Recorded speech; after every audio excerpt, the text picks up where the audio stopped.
从来没想过躺在这里的原因是会巴豆塞啦。这2天都花一直进出猫砂盆，看起来很用力，可是都只有大一小颗。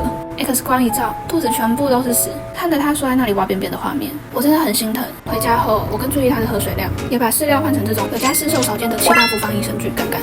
以前要靠医生帮他挖出来，现在他自己就能拉出来，而且是又大又顺又漂亮的那种。后来我才知道，这包饲料是连兽医都有推荐的，对稳定肠胃很有帮助，可以帮助他肠胃道菌丛平衡，帮助他肠胃蠕动。以前听到挖沙声，我就很紧张，跑医院拿便便，看他肚子有没有积水。现在他每天固定1坨便便，也都能顺利排出来，我就安心了。它还有添加鲑鱼油，本身有抗发炎的 EPA， 对肠胃敏感的猫咪很好。也因为是很好的油在肠胃里面，所以便便都可以很顺利的排出来，不会再像以前一样那么用力。如果你家猫也常常蹲很久，不管是便秘还是软便拉肚子，真的不能只等到出问题才处理。从日常多喝水，吃对肠胃好的干干，真的差很多。无敌猫粮，与猫的安心桥梁。